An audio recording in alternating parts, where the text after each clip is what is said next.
There's nothing like snook hook sets at dawn or catching a tarpon in the moonlight.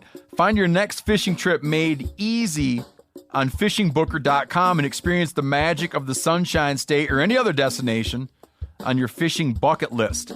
Book a blue water adventure in search of sailfish or go snapper fishing with the kids. With over 6,000 captains and trips to choose from, planning your next one just got a whole lot easier. Download the Fishing Booker app on the Google Play or App Store, or visit them online at fishingbooker.com to book your trip today. I'm sure a lot of you guys remember the old ceremonial hunting tradition of eating the heart out of the first animal you kill. Meat from those organs are among the most nutrient-rich foods on the planet. You can get those same benefits your ancestors craved via convenient daily capsules from Heart and Soil. Find out more at heartandsoil.co. And remember, use code MeatEater for 10% off your purchase. Welcome to the Wired to Hunt podcast, your home for deer hunting news, stories, and strategies. And now, your host, Mark Kenyon. Welcome to the Wired to Hunt podcast. I'm your host, Mark Kenyon. This is episode number 182. And today we're back with another Rut Radio episode in which we're getting from the field reports on the progress of the whitetail rut. And today we're getting updates from states such as Missouri, Ohio, Georgia, West Virginia, and more.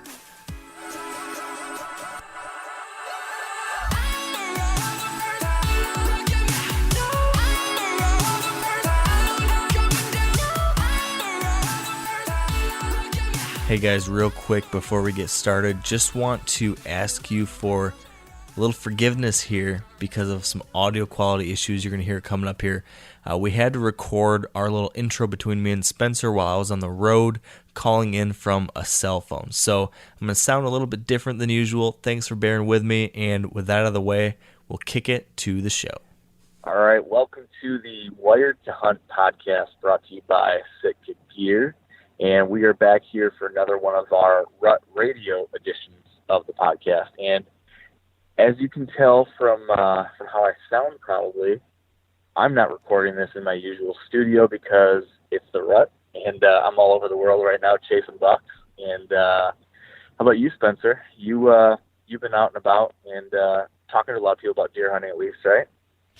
Yeah, I am in South Dakota. I'm about to hit a 2-week marathon of hunting here, and I'm excited to get back in the woods in this part of the world. But I've been doing some scouting and stuff to anticipate those seasons, and the rut is absolutely here. And I don't know if it's more of a perception of the rut because now a lot of the crops are knocked down and things are more visible, or what it is, but I'm starting to see some bucks and does that are, locked down out in some CRP or, bucks just cruising midday in cut cornfields. But the activity is definitely up here in South Dakota. And I think we're talking to the rare Ohio Mark Kenyon right now. What are you seeing there?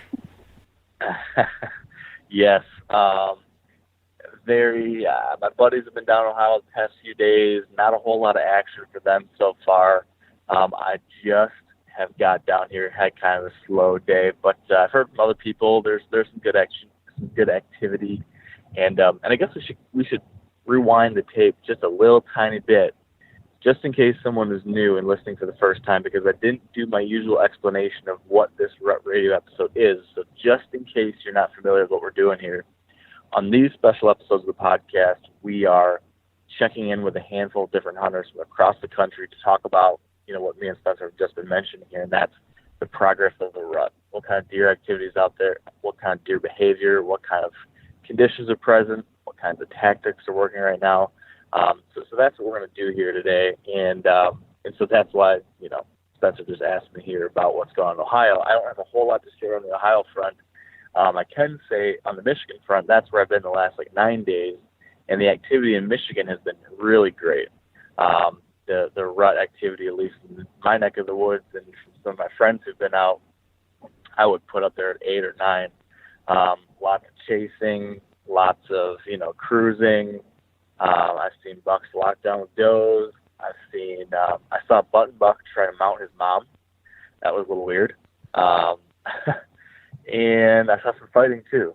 So lots of rutting activity from my Michigan hunts. I think it's about as good as it gets for the rut down here. Yeah, and we're about to get into the silly season here of where deer disappear, new deer show up, and stuff like that. And this last week, I've been really surprised with how many guys have killed their target buck. Have you been seeing a lot of the deer that you've been seeing all year there in Michigan outside of Holyfield? Are you seeing a lot of the bucks that you're familiar with still? Yeah, basically every deer I've seen is a deer that I know. I haven't gotten any newcomers on camera really, or in-person observation. But all the bucks that I have had on camera, I've been seeing them pretty consistently. Running around chasing does. I've seen midday activity. I've seen all times of day activity. So yeah, and that's kind of the norm on this kind of area that I'm hunting in Michigan. I don't tend to get a whole lot of new bucks, and that might be kind of unique to my area. But like you said, this is the time of year when you start getting those excursions happening. New bucks start showing up, or the bucks you've been hunting start disappearing. Have you been hearing that from other guys that you talk to as well? Yeah, it seems like a couple new deer are starting to show up, and most noticeably it's been that the mature deer are starting to move. And who we talked to this week is Sean Luchtel with Heartland Bowhunter in Missouri, and then Lindsey Thomas Jr. in Georgia with QDMA. And then from the Average Outdoorsman in West Virginia, we have Zach Lamb. And then we go to North Dakota and talk to John Arman from Ultimate Outdoor Adventures TV. And then in Michigan, we have Cole Stevens with Hawk Hunting. Awesome. Well, sounds like a good slate. I don't have a whole lot more to share on my front because on our regular episode of the Wired Hunt podcast, I'll share some interesting stories of what's been happening for me. But anything else on your side, Spencer, before we get to these rut reports? I don't think so. I'm excited that mid-November is upon us, but it's also that kind of a stressful time, as I'm sure you're probably feeling with Holyfield, that yeah. These are the best days, so that there's a little more pressure in the woods. Yeah, that is the truth. I've been feeling the pressure, been grinding away at it, and I will tell more all about that in the next episode. How about that? That sounds good. We'll talk to you next week, Mark. All right, thanks, Spencer. Before we get to our first update, though, let's pause to thank our sponsors at Sitka Gear. And for this week's Sitka story, we're joined by Jeff Simpson, who tells us about the first whitetail hunt with his son.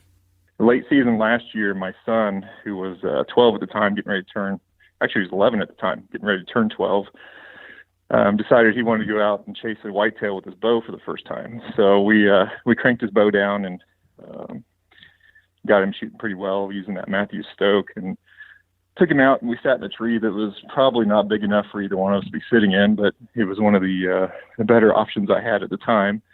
And we ended up having a really good night. It was really windy, so it was kind of moving us around a little bit, but we didn't get very high, so we stayed pretty good. But, with a kid that age, and, they weigh nothing at that age, to sit through that kind of weather with that kind of wind, and we had deer covering us up all night, that windstopper did a really good job for him. So it was pretty neat. I had my hand on his head the entire time, just trying to hold him still and keep him focused. And lo and behold, he got to pull off his first shot and ended up taking his first deer with a bow. And large in part, I think it was to just having the right gear to keep him warm. On Jeff's hunt, he was wearing Sitka's Fanatic system. If you'd like to create a Sitka story of your own, or to learn more about Sitka's technical hunting apparel, visit sitkagear.com. All right, and joining us on the line first in Missouri is Sean Luchtel with Heartland Bowhunter. Now, Sean, in Missouri, what would you say the buck activity has been lately on a scale of 1 to 10? Hey, I would say the buck activity on a scale of 1 to 10 is probably a 6 or a 7 right now, as far as what I'm seeing. Based on a buck I saw 2 days ago, he was locked down in the middle of a field with a doe, 4.5-year-old that I have a lot of history with. I believe that most of the bucks are locked down with does right now, so I feel like a lot of buck activity is decreased because they're locked down with the does, not moving, trying to seek. The only ones that are the ones that don't have a doe, so it's a little bit lower right now as far as what I'm seeing. And the timing of what you think is the lockdown phase right now, historically, would you say it's a little bit earlier or later than this? seems to be a little bit earlier compared to last year or previous years. And so, with it being locked down, what is your strategy right now for trying to get one with your bow? I'm actually focusing more on timber and bedding areas, hoping that doe is going to come by that has that buck with her. And so, have you seen sign making go completely silent right now as far as scrapes and rubs? No, I'm still seeing some of it here and there. It's definitely decreased over the past week, but the ones that don't have does right now seem to still be making scrapes and rubs. All right, Sean, well, Missouri's gun season opens this weekend. How do you think that's going to change the buck activity and change things for a bow hunter like yourself? With the gun season opening, I think it's gonna make things tougher because certain bucks may start to drop off the map as they could get shot. Hunting pressure is going to be up, so it could move them out of certain areas that I think they're going to be. It's just going to make things a little more complicated, but I try to not pressure certain areas as much during this time period in hopes that a lot of deer will concentrate in areas that aren't pressured. Well, if you think we are in lockdown right now and this is a little bit earlier than normal, what do you think caused that? A weather front, moon phase, harvest, anything in particular? I would have to think that it's the moon phase for sure. It seems that was it a week and a half ago we had a rising moon in the evenings, and then now it's rising in the middle of the night. I do believe that has something to do with the lockdown phase and the rut being a little bit earlier this year. Will you do any calling right now as far as grunting, doe bleats, anything like that? I'm attempting it. I've been rattling and I haven't been too successful. If I do see a buck cruising, I definitely grunt at him if he's of decent size, just to get him to come in closer. And I've had some success, and then other times it's kind of like they're on their mission and they might hear it, but they're not too interested. Well, if we have some of the more mature bucks in lockdown right now, like in this next week, what is your strategy going to change for hunting them? Will you focus back on food again, or will you continue to look for those does? I will definitely be looking for the does this coming week, as I think once a lot of these bucks come off of these does, I think they'll be seeking new does. So go where the does are, and I believe to find the bucks. All right, well, going into this weekend, as we hit the double digits of November, what is your ideal setup look like for trying to tag a mature deer? Travel corridors. Still not going to concentrate too much on the food. I'll probably wait 2 weeks for that. But just travel corridors in the timber in hopes that I can catch a buck cruising through a pinch point, or maybe heading from one bedding area to another, just trying to cut them off. And going forward, Sean, in this next week or so, what do you think that buck activity is going to look like on a scale of 1 to 10 in Missouri? I think it'll pick back up, probably back to an 8 or a 9, maybe even possibly a 10. You never know this time of year. I think you get a pocket of days that are really, really good, and then it can slow back down again. So making sure that I'm in the woods when those couple of days are there, that's going to be my goal. All right, Sean, well, it sounds like you're going to be putting in the time, so some good things should come. And good luck. Thanks for joining me. Thanks a lot. All right, and joining us on the line next is Lindsey Thomas Jr., the Director of Communications for QDMA. Now, Lindsey, in Georgia, what would you say the buck activity has been lately on a scale of 1 to 10? I'd say the last week or so, it's really been 6 to 8 throughout most of the state. We had a warm spell here this past weekend, November 4th and 5th. We were up in the 80s, 80 throughout most of the state and higher in some of the other areas, but which didn't help. Hunting wasn't all that comfortable. Mosquitoes were out, but deer activity was still pretty good, and there are some good bucks being killed. So we're a 6 to 8 throughout most of the state. Got a cold front incoming right now, so I'm expecting this weekend to be jam up with 8 to 10 coming up soon. So it being a 6 to 8 right now, what would you label this phase as the rut that we're in Georgia? Most of the state, central part of the state, we are right in the heat of it. We know from data most of the breeding takes place from November 3rd, 4th through, into the teens of November and throughout most of central Georgia. Now in coastal Georgia, southeast Georgia, we have a slightly earlier rut. We are maybe coming off the peak there. I was down there a week and a half ago, October 28th through 30th, hunting in southeast Georgia, right there in kind of the peak of it. We had that windy weather that most of the southeast saw that weekend, but the deer were moving. So I think we're behind the peak of the rut in southeast Georgia, but it is really, in the heart of it right now in central Georgia.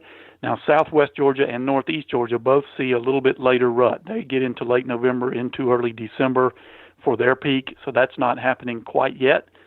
They're still in a pre-rut, but I think in the vast majority of the state, most of the heart of Georgia and central Georgia, we are just coming into really the prime days. And like I said, I think that the timing of the cold front coming up this weekend, folks need to be in the woods. Well, Lindsay, next week, most hunters envision the phase that they consider lockdown, where bucks aren't moving too much for maybe a couple-day window where, bucks and does are bedded down, and that's when a lot of the breeding is taking place. What are your thoughts on the lockdown phase? I don't believe there is such a thing, Spencer, and the scientific evidence shows, and we're talking about numerous studies with bucks wearing GPS collars, looking at their daily movement rates. Scientific studies like that have never seen evidence of a lockdown phase or a lull that would be on a level noticeable to hunters. Yes, an individual buck may stop and cease movements and spend a few hours with an individual doe, but again, that's not going to be on the level where hunters, hunting day to day are going to notice, wow, bucks just aren't moving today because they're locked down. Generally, we know that this is the time of year when a buck is covering 100% of his home range. So generally, if you're not seeing a buck you had been seeing, he's somewhere else. So you need to be, moving around. Again, this is the time of year where, peak breeding, and that's going to happen no matter what the weather's doing. So that's why my feeling is get in the woods if you can, take your days off from work if you can. I mentioned that weekend before last, October 29th, I was down in southeast Georgia at my family's land. The winds that afternoon, that Sunday afternoon, we had a strong front go through. The winds were exceeding 20 miles per hour. I mean, the tree I was in was swaying back and forth, and at 5:30 in the afternoon, I'm looking at a mature buck out of range in my binoculars, and my dad actually saw him too from a different vantage point. Neither one of us had a shot at him. Up on his feet, drifting around, moving in super high winds. So when it's time, it's time. Don't let the weather discourage you. You need to be out there. Well, with being in that best rut action in Georgia, what does your ideal setup look like right now, going forward in this next week or so? We've still got white oak acorns on the ground. Most of them are out of the trees, but it was a bumper crop in a lot of the state is what I'm hearing this year. So, that's still a factor in terms of determining where the does are going to be. So, try to put yourself where you feel like the most doe activity and food sources are available. Food plots are looking good in most of the state. We've had enough rain in most areas. We're not dry right now for those to germinate and be doing well and looking green. They looked real good in coastal Georgia when I was down there a week and a half ago. They're looking good here now in central Georgia. And I think as those white oak acorns fade out, you're going to see more activity on food plots in the rest of November into Thanksgiving and into December too. So that's going to become a factor. Again, don't sit there and hunt over a food plot if you're not seeing feeding and browsing activity there. Check the sign, watch it, move there when you're ready. But I think watch that shift between acorns into food plots right now and into the next couple of weeks. Well, I think you touched on this earlier, but going forward then in this next week, what do you think that buck activity is going to look like on a scale of 1 to 10? I'm going to say 9 to 10 in most of the state. We've got, again, this cold front coming up. It's going to be a good time to be in the woods. We're in the peak of historical breeding right now for most counties in the state. We're seeing 6 to 8 now, some 9.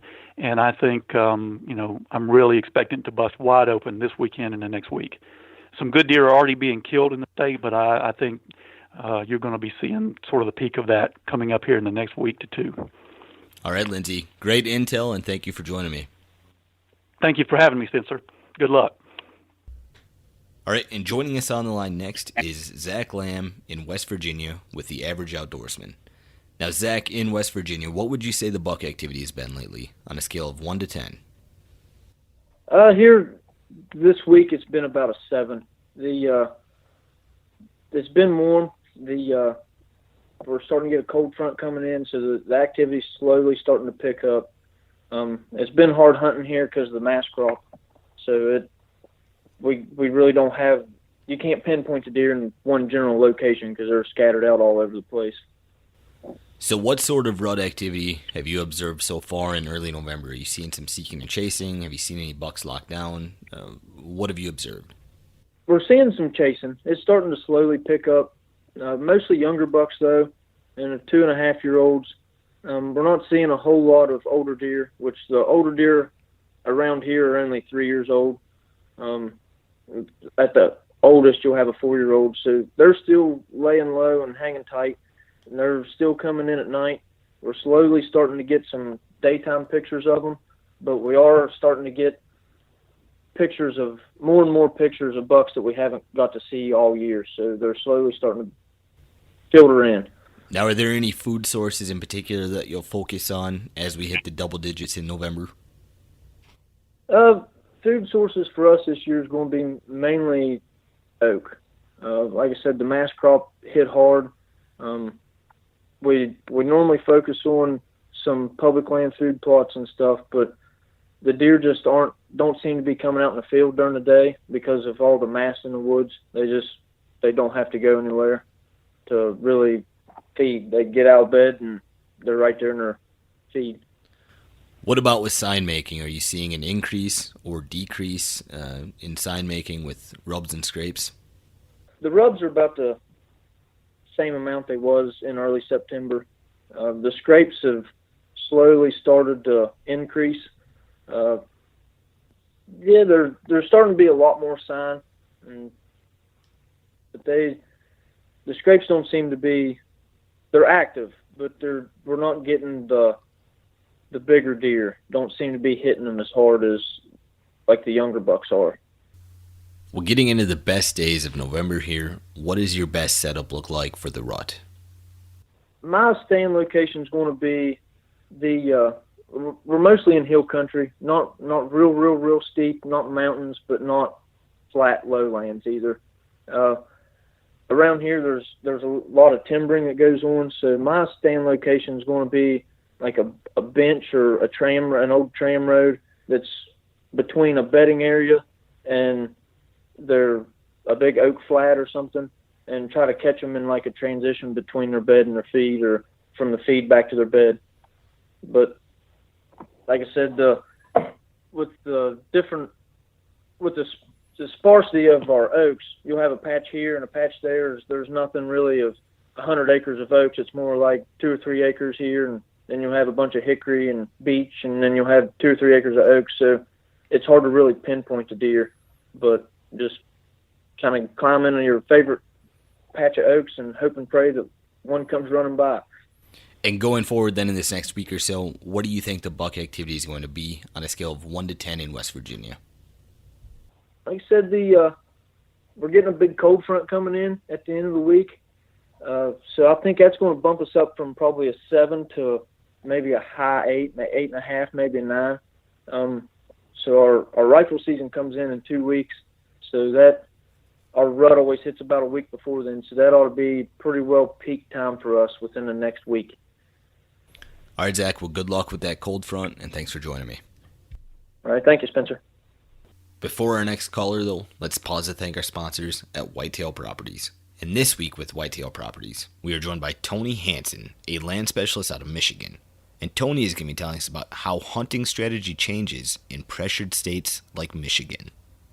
I'd say the biggest difference is that just the availability, the number of older deer is much, much lower. So you don't have, a bunch of them to pick from. So you've got to be pretty careful with the ones that you do have to hunt. And, for me, it's all about trying to manage the grown that I've got so that I do have that age structure, because it's probably not going to be there on the neighbors. If you'd like to learn more and to see the properties that Tony currently has listed for sale, visit whitetailproperties.com/Hansen. That's HANSEN. All right, and joining us on the line next is John Arman in North Dakota with Ultimate Outdoor Adventures TV. Now, John, in North Dakota, what would you say the buck activity has been lately on a scale of 1 to 10? I would have to say it's probably been around a 3 or a 4. Well, I've talked to a couple of my team members that have been hunting pretty hard. I mean, they're out probably every evening, and he's still seeing almost like bachelor groups of bucks. He's seeing 6 and 7 bucks hanging together, and hasn't seen a little bit the younger bucks sniffing around, and that was this last week. So, I'm going to be going out here tomorrow, so I'll know more tomorrow, but hopefully the activity has picked up. So do you think that we're a ways off some of that really good activity, or is it close? I think it's close. I think that, for us, it always seems our rifle season opens up this time of year, and come this time of year, we usually have them hot and heavy chasing, and I just think, I don't know what it's been. I've talked to several guys across the state from western North Dakota to eastern North Dakota, and it's been just kind of light, and we were out in Montana and experienced the same thing. Just the mule deer, who seemed like they rut a little bit later, were, again, we saw 3 to 4 bucks together, and they weren't pushing each other around very much, and they weren't really on the doe. So I just think sometimes it just turns on like a light switch, and it's go time, and hopefully in the next week it's go time. Well, John, are you guys going through harvest at all there in North Dakota, and how do you think that'll change deer hunting for you guys? Well, it's made a big difference. My daughter shot a buck on October 13th, and the reason I attribute that kill was that we had him on game camera all fall, and we got some late season rains and kind of changed some growth around, and all our bucks moved out of our river bottoms, and we couldn't find them. Didn't have this buck on trail camera for a month, but then our neighbors chopped their corn, and we got out there 2 days after they chopped it, and she killed that beautiful 8-pointer, and it was because he was pushed back out of the crop. So, a lot of our crops out here hold a lot of deer because we don't have a lot of trees, different kind of terrain. So a lot of these animals will bed and live in the corn. So with the corn and sunflowers starting to come off, it's going to push these deer around a little bit and get them moving.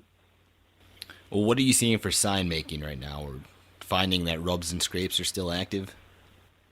Yeah, I had set a couple cameras last week, and a couple of our go-to scrapes that we usually, we don't usually hunt the scrapes, but I set a lot of cameras on scrapes because, whatever buck is in the area comes through there, and it kind of gives us an inventory. A lot of these scrapes that were just getting hit a little bit have really opened up quite a bit this time of year. So, we're seeing that activity increase quite a bit. And like I said, I think in the next week, it's going to shut down just because they're going to be busy doing other things. Well, as we get into some of those better hunting days, what does your best rut setup look like? Well, for us, this time of year, we start rifle hunting. And the areas we hunt some big rolling hills, and we set vantage points. And the reason we do that is we spot deer coming from a long ways away, and you'll see rutting activity all the way around you in different areas. And it gives us a advantage to see these deer at a long distance and kind of see their pattern routes and get ahead of them and then make our move on them. And, when we bow hunt, again, a little different setup then. A lot of my concentration is always on the food sources, because this time of year, the does they're hitting the food sources, and where the does are at, the bucks are going to be. So we try to intercept them going from their bedding area to their food source. Well, going forward then in this next week or so, what do you think the buck activity is going to be on a scale of 1 to 10 in North Dakota? Well, I'm hoping for about a 7, 8, 9, or 10. I just think it's got to kick in. We just haven't seen a lot of it. We've got cold temperatures right now. We got snow on the ground, so all the signs that help things along, so that we'll see these deer during the daylight and watch them on their feet a little bit longer. So I'm hoping at least a 7, if not an 8. Well, John, I'm sure you guys will get something done with that gun season opening. So good luck, and thanks for joining me. All right, buddy. Thank you very much. All right, and joining us on the line last is Cole Stevens in Michigan, the digital coordinator for hawk hunting. Now, Cole, in Michigan, what would you say the buck activity has been lately on a scale of 1 to 10? On a scale of 1 to 10 in the last week or so, I'd say it's been about a 6. It's just starting to get steady here, and it's picked up a lot since the weeks previous, but I think it's on the verge of getting a little bit better here shortly. So are you seeing any mature bucks moving yet, or still some of those younger age class deer? As of right now, it's all the younger age class.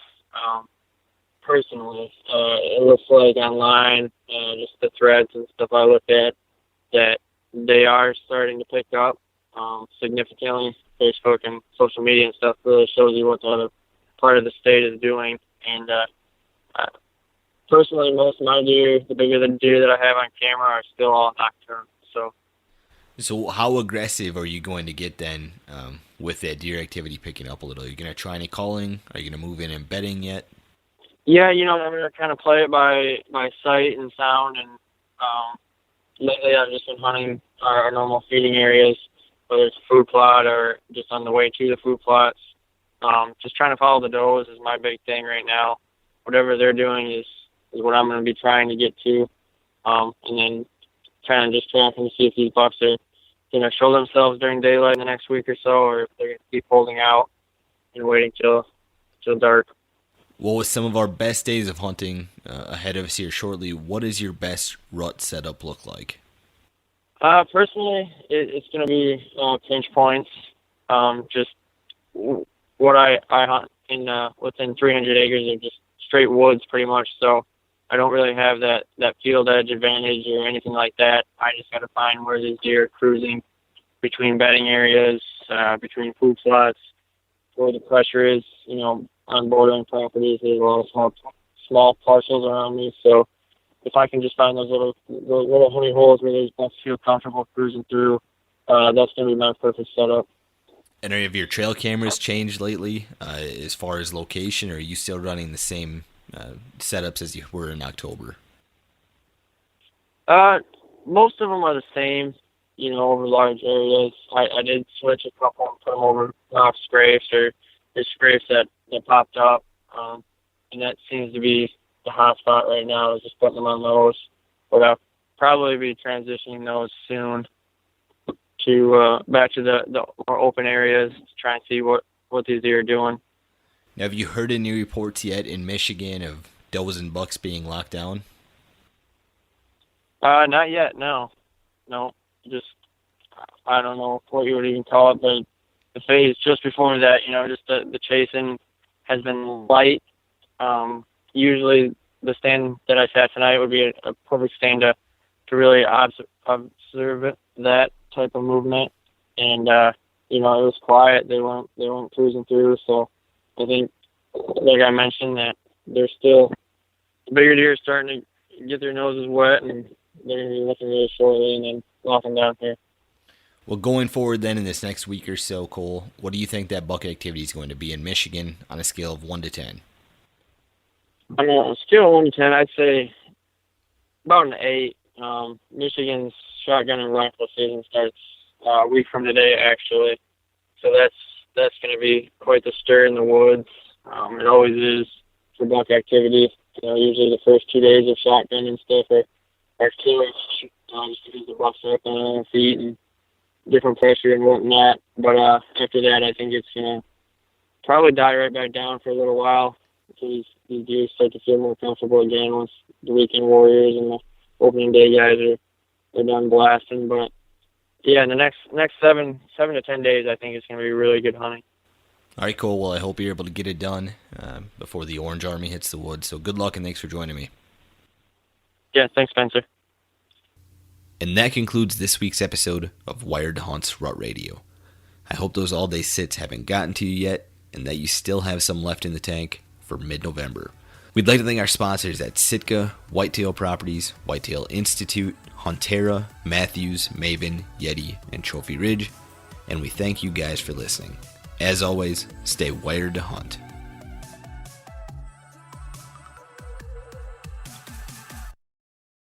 I'm sure a lot of you guys remember the old ceremonial hunting tradition of eating the heart out of the first animal you kill. Meat from those organs are among the most nutrient-rich foods on the planet. You can get those same benefits your ancestors craved via convenient daily capsules from Heart and Soil. Find out more at heartandsoil.co. And remember, use code MeatEater for 10% off your purchase. You ever get that feeling the walls closing in, the concrete jungle suffocating you?